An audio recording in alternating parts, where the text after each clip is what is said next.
Sir আমার নাম মৌ সমাদ্দার। মহাসমুদ্রের বাড়ি বাড়ি শিলিগুড়ি। শিলিগুড়ি।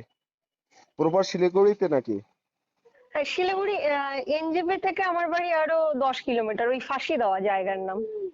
না, আমি তো শিলিগুড়ি চিনি, ওই জন্য জিজ্ঞাসা করছি। আচ্ছা আমি আচ্ছা। তো দুদিন হ্যাঁ আগেও শিলিগুড়ি থেকে হ্যাঁ, বেরিয়ে এসেছি। এনজেপির কাছেই আমার মামা বাড়ি। আমার মানে পড়াশোনা পুরোটাই ওখানে, ওই এনজেপির কাছে যে সূর্য সেন কলেজ, ওখান থেকে আমার হ্যাঁ। গ্রাজুয়েশন কমপ্লিট হয়েছে।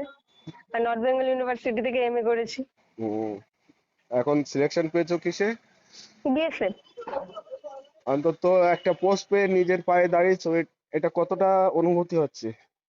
সে এই আনন্দটা বলে বোঝাতে পারবো না স্যার, ভীষণ ভালো লাগছে। এর জন্য অনেক পরিশ্রম করেছি, আজকে সফল হতে পেরেছি। তা তো এটা শুধু আমার ক্রেডিট না, এটা মানে এর অনেকটাই আপনার জন্য হয়েছে। না না, আমার অতটা না। দেখো, পরিশ্রম স্যার তোমরা আমি করো, ক্রেডিট করেছি, তোমাদের। কিন্তু সেই রাস্তাটা তো দেখিয়েছেন স্যার, যে কি করে সেই রাস্তায় হাঁটতে হবে। হ্যাঁ, ওইটুকু কাজ আমাদের করার, যেমন হ্যাঁ, আমি অনলাইনে যে ম্যাটেরিয়ালস গুলো দিয়ে থাকি, হুম। হয়তো আমি স্বার্থপর হতে পারতাম যে না, আমি অনলি ফর অফলাইন স্টুডেন্ট বা পেড বেস স্টুডেন্টকে দিয়ে যাব, কিন্তু আমি হ্যাঁ তেমন স্যার। মেন্টালিটি না হয়তো। হ্যাঁ স্যার, এটা তো ঠিক। এই যেমন বর্ধমান থেকে একটা ছেলে ফোন করেছিল একটু হুম। আগে। তা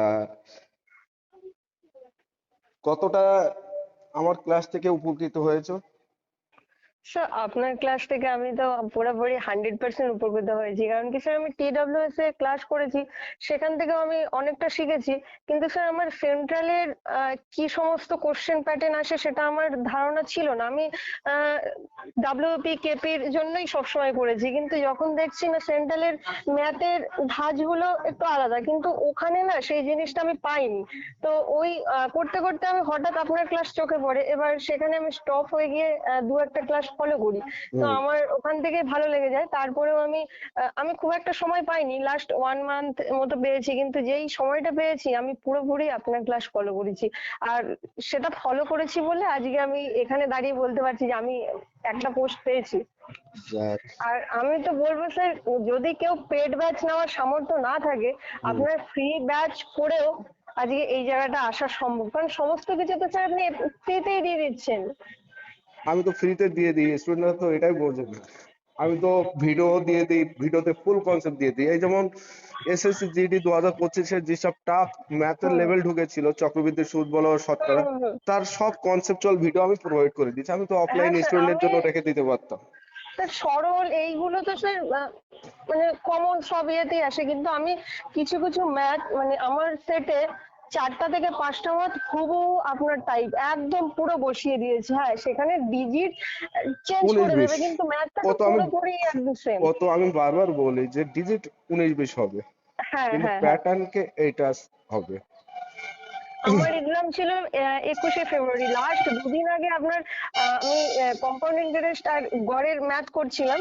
তো ওখান থেকে সেম দুটো দুটো টাইপ একদম হুবহু ওরকম ভাবে দিয়েছে, ডিজিট আলাদা।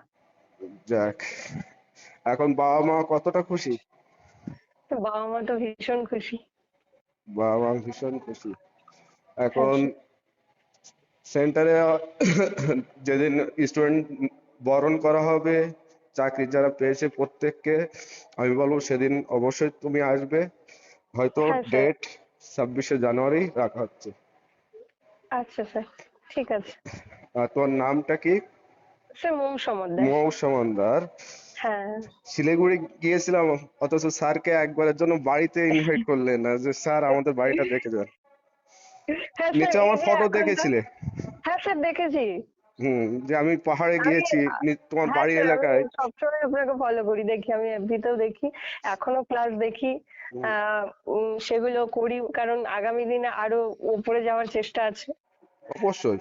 কোনো পোস্ট, কোনো কিছুতেই নিজেকে আটকে রাখলে হয় না। নিজেকে আরো র্যাঙ্ক, যেহেতু গ্রাজুয়েশন আছে, এমএ আছে, তোমাকে সাব ইন্সপেক্টর হতে হ্যাঁ হবে। স্যার, এটাতে যে স্কোরটা এসেছে সেটা আমি না না, মানে দেখো, বিএসএফ পোস্ট খারাপ না, ও সাব হ্যাঁ ইন্সপেক্টর হ্যাঁ হতে হ্যাঁ। হবে। হুম আগে হুম কথা হুম শোনো, তোমার যেহেতু গ্রাজুয়েশন আছে, এমএ হুম আছে, হুম।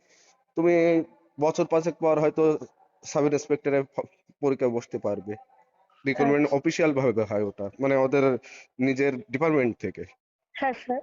ওই জন্য পড়াশুনোকে আমি বলবো ট্রেনিং গ্রাউন্ডের মধ্যে থেকেও হালকা হুম। টাচ রাখতে হবে, যাতে ইন ফিউচারে তুমি সাব ইন্সপেক্টর পদ ধরতে পারো। আর সাব ইন্সপেক্টর হলে না, তখন বুঝবে হ্যাঁ যে হ্যাঁ। এই চাকরির মজাটা কি। আচ্ছা স্যার, সেই চেষ্টাটাই আমি করব। আর এমনি তো স্যার এটা হয়তো ভগবান এটা আমার জন্য লিখে রেখেছিল, সেটাই হয়েছে, হুম। কিন্তু যেই নাম্বারটা এসেছে সেটা মানে আমি খুশি নই। কারণ কি আমার এই স্কোর যেটা এসেছে সেটা আমার মক টেস্ট দেওয়ার সব থেকে বাজে নাম্বার। কারণ কি স্যার, একটা না টেস্ট দিতে যেতে আমার মধ্যে একটা ওভার কনফিডেন্স এসে গেছিল যে দেখো আমার তো একটা এত। কথা বলি, টেস্ট হ্যাঁ। টেস্টের কথা যদি বলো, হুম হুম হুম। অ্যাকচুয়ালি যে টেক্সট বুক টাইপের যেসব টেস্ট গুলো হয় না, এগুলো ফর্মাল খুব নর্মাল হয়, আর এই নিয়ে আচ্ছা আচ্ছা। স্টুডেন্টরা ওভার কনফিডেন্সে চলে যায়। হুম অ্যাকচুয়ালি হুম। বর্তমান প্রশ্নের প্যাটার্ন এরকম আসে না। এবার আচ্ছা। ওরা স্টুডেন্টদেরকে ডিমোটিভ করায় কিনা বলতে পারো না, কিন্তু ওরা টাইম ম্যানেজমেন্ট হয়তো কিছুটা শিখিয়ে দেয়, কিন্তু ওই প্রশ্নের হ্যাঁ প্যাটার্নটা হ্যাঁ। পরীক্ষায় আসে না। সেটাই আমার ওই জিনিসটাই হয়ে যাচ্ছে। আমি তো বলবো যতটা ভালো হয়েছে ততটা খারাপও হয়েছে। কারণ কি, আমি এই যে রিজনিং 20টা করছি, ম্যাথ 20টা করছি প্রত্যেকটা সেটে, মানে 18টা 19টা এইরকম করে যাচ্ছে, আপনার ম্যাথ ফলো করছি। তো ওখানে গিয়ে আমি যখন রিজনিং দিয়ে স্টার্ট করেছি, 3 মিনিটে আমার 7টা রিজনিং কমপ্লিট, আমি 8 নম্বরটা করছি, তখনই মানে নিজের মধ্যে একটা ইয়ে হয়েছে না, সব সময় মেনটেন করে চলছি। তো ফার্স্ট আমার টেবিল আটকে যায়, আর তখনই আমার মাথায় মানে কাজ করেছে যে আমি কি 20টায় 20টা করতে পারবো, না আর না, আমার ওটা কেন আটকে গেল। ওইগুলো ভুল, কারণ ওগুলো ছাড়তে হয়। পরীক্ষার সময় নিজেকে চ্যালেঞ্জ করতে নেই। কোনো প্রশ্ন হুম যদি হুম আটকে যেতে হয় না, তা সে প্রশ্ন হুম ছেড়ে হুম। বেরিয়ে যেতে হয়। ওটাই কারণ আমার সব থেকে বড় ভুল হয়েছে স্যার, পরীক্ষা ওখানে আটকে গিয়েছিলাম। কোনো একটা প্রশ্ন ধরো তুমি আটকে গিয়েছো, সে হুম প্রশ্ন হুম। ছেড়ে তোমাকে বেরিয়ে যেতে হবে। তার কারণ পরীক্ষায় তোমার স্কোরিং দেখবে, তুমি কটা ম্যাথ করেছো, কটা কটা রিজনিং করেছো, এটা দেখবে না কেউ। তোমার হ্যাঁ স্কোর হ্যাঁ। শেষ কথা। সেটাই স্যার, ওই জায়গাটায় গিয়ে পরপর 2টো 3টে কোশ্চেন আটকে গিয়ে আমি এতটা ঘাবড়ে গেছি। আর মানে ওটার থেকে আমি বেরিয়ে যেতে পারিনি, ওখানেই আটকে গিয়ে আমার টাইমটা এত নষ্ট হয়েছে। আমি সেখান থেকে আবার হিন্দিতে গিয়ে আবার ওখানে জানা কোশ্চেন, 2টো জেনুইন কোশ্চেন অপশনে ক্লিক ভুল দিয়েছি। ম্যাথ আমি স্যার সব অ্যাটেন্ড করতে পারিনি, যেটা আমার স্ট্রং পয়েন্ট ছিল সেখানে গিয়ে আমি গন্ডগোল করেছি। আমি 11টা ম্যাথ করেছি, বাকি 9টা ম্যাথ আমি ছেড়ে দিয়েছি। ওই জায়গাটাই আমার আরো নাম্বার, জিকে তে নেগেটিভ খেয়ে গেছি। ওভারঅল এখন সন্তুষ্ট যে কোনো একটা পোস্ট পেয়ে। হ্যাঁ স্যার, আজকালকার বাজারে একটা জব পেয়েছি চাকরি মানে সেটাই। কতটা তুমি জানো না, বুঝতে পারবে। হ্যাঁ স্যার, ইন ফিউচার চেষ্টা করবো আরো উপরে ওঠার, সেইভাবেই নিজেকে তৈরি করব। নাও তাহলে, বেস্ট অফ লাক এবং অ্যাডভান্স কংগ্রাচুলেশন, যে ফিউচারে দেশকেও ভালো, আহ দেশের জন্য নিজের সেরাটা দেওয়ার চেষ্টা করো। সেখানেও তোমাকে চ্যালেঞ্জ নিতে হবে, দেশের শত্রুদের সাথে মোকাবেলা করতে হবে, অনেক কিছু আছে। হ্যাঁ স্যার স্যার। সাকসেসের কোনো সংজ্ঞা হয় না। সাকসেস হ্যাঁ আলটিমেটলি তুমি যখন যে ফিল্ড থেকে আর একটা ফিল্ডে যাও, সেই ফিল্ডে আবার সাকসেস তোমাকে তৈরি করার চেষ্টা করতে হবে। তুমি এই ফিল্ড হ্যাঁ। ছিলে, স্টুডেন্ট সাকসেস পেয়ে গিয়েছো চাকরিতে, এবার জবে তোমাকে সাকসেস নিয়ে আসতে হবে, নিজের সেরাটা বার করতে হবে। ঠিক আছে। ঠিক আছে স্যার, ধন্যবাদ স্যার হ্যাঁ, আপনাকেও। এতদিন তো পাশে পেয়েছি, আগামীতেও স্যার পাশে থাকবেন, এটাই অবশ্যই। বলবো। নাও তাহলে। আচ্ছা স্যার, ঠিক আছে স্যার। হুম।